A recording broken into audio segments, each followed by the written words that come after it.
Anh mô tê ni mô nam thi ngôi cho bạn bạn trong nhiên bạn khơi bị tôi đi chui lại chui xe đó khỉ កំពេញក្នុងពិធីរហូតដល់ចប់នៃការរាប់បាតបច្ច័យនេះសូមអរគុណ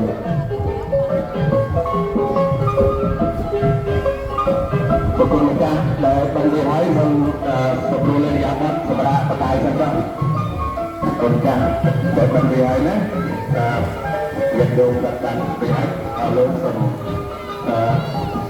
ចូលទៅក្នុងរោងបានទៅវិញប្រគល់លេខអាបត្តិប្រគុណម្ចាស់ក៏ប្រគល់លេខអាបត្តិតាមការគួរទីកន្លែងរបស់ប្រគុណម្ចាស់បណ្ដាដែលអាចពីវត្តគុំបានទៅរៀបរាប់បានtrong nhiên bạn khơi bị tôi đi chui lại chui xe là đâyជាសកម្មភាព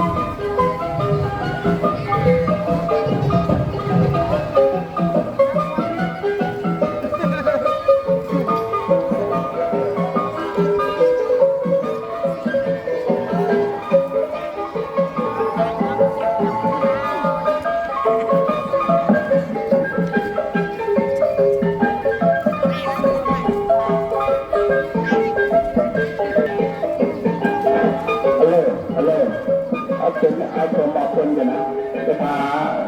ជានីតិបន្ទាប់ទៅពីនេះគឺថាដោយបានឯកភាពពីព្រះអង្គម្ចាស់ពិតាបន្តអញ្ជើញគោរពអលោកពុទ្ធបរិស័ទទាំងអស់ទៅណារៀបចំបង្ហាញនៅបន្តប្រសាទពីនេះជុំវិញព្រះវិហារទៅណាតាមដោយពុទ្ធថាយើងនៅពេលវេលាវានៅសល់ថ្ងៃពីក្រោយទៅអញ្ជើញតាមការពោលទៅណាទៅមន្តតនី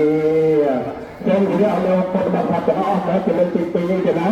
សូមអរលោកអញ្ជើញមកហើយអញ្ជើញទៅឲ្យការប្រាក់សាមគ្គីនេះជំវិញព្រះវិហារទាំងអស់គ្នាទៅណា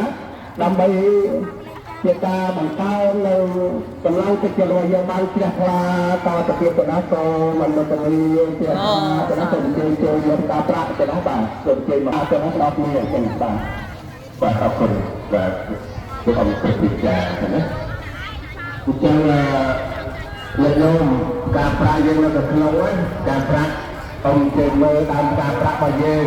ហើយអស់នោះដែលយើងការប្រាក់ក៏អាចធ្វើដំណើរទៅបង្ហាញឲ្យគេយកណាក៏មិនចំណុចខាងក្រោមឲ្យយើងអាចការប្រាក់ក៏ទៀតចុកប្រាញោម